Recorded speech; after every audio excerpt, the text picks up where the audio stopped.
original template, you don't have to worry about how messy it looks or whatever, because I will have a better redrawn one in the down bar for you guys to use.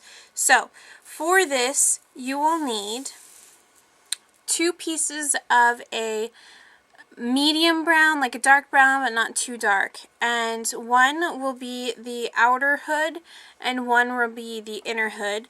A small tiny piece of red, you can use a pom-pom if you wish, and 2 of the very dark brown for the antlers. And this is I think called cocoa or mocha or something like that. That's the darkest brown that they have in my stores. Then you will need 2 of the tan colored pieces, so it's kind of lighter than this brown. So whatever color you have lighter than this one, that would be a good Rilakkuma color. And I have a thin strip of gray and a little tiny bit for the tail. This will not be included in the template. This is just something I'm adding, but they're really easy shapes, so you can make them yourselves.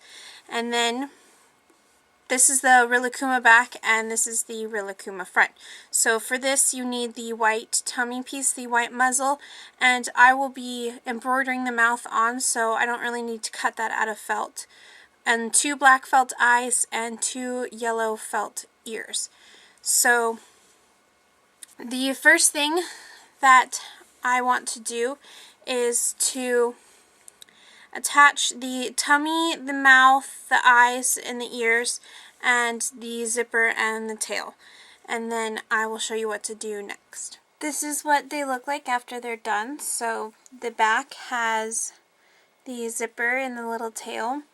And then the front, I attached the ears with a back stitch, the eyes and the mouth with fell stitch, and the muzzle and the tummy with a teeny tiny blanket stitch. So Rilakkuma is pretty much done at this point. So the next thing we need to work on is his hood.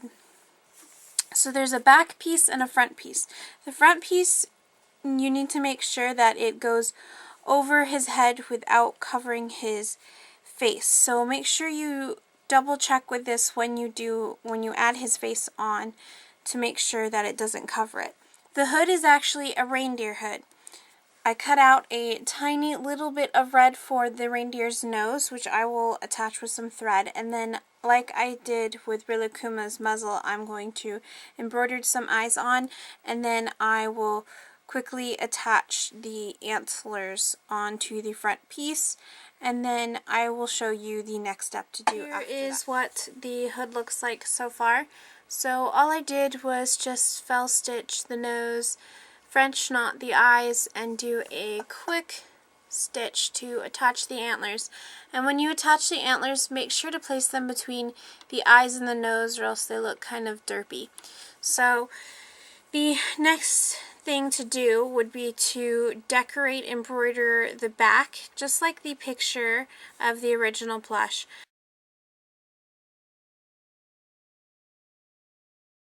But I like mine simple, so I'm just going to keep the hood plain. And the next thing to do after that would be to place the Rilakkuma together and sew it up like as if he's a separate plush. Pretty much just complete the Rilakkuma and stuff as you go, don't forget. And I'll show you what to do afterwards. There's the back and there's the front. His head is kind of oddly shaped, but I think if you push on it enough, it'll go back to his oval shape that it's supposed to be. So the next thing to do is to pretty much just sew this on top of the already done plush. So just position it to where the edges meet and sandwich it together.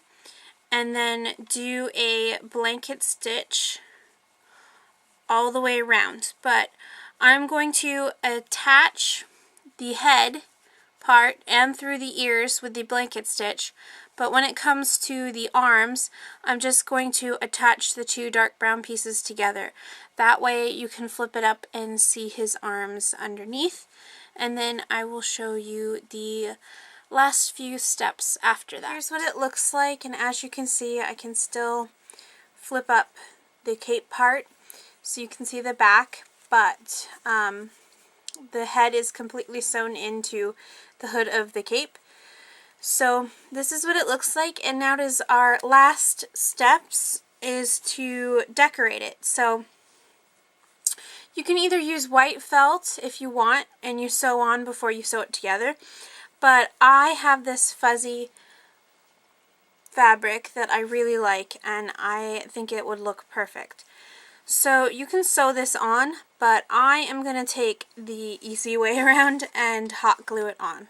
Here it is. I just glued the fluff onto the bottom of the entire edge, and the last thing to do would be to add a red bow, and I have this really cute little tiny green jingle bell that I'm going to sew on. You can probably glue it on, but I'm not going to risk that because it might mess up the jingliness of it. So I'm going to go do that, and then I'll show you what he looks like when he's done. So here we are. My little Rilakkuma Christmas is done. And he jingles, and he's just so cute. So I hope you guys enjoyed watching this tutorial, and I hope you make him yourself. And I hope you guys all have a wonderful holiday. And I would like to thank everyone else who's in this collab. Sorry this is a little bit late, but I tried. So I'll talk to you guys later. Bye.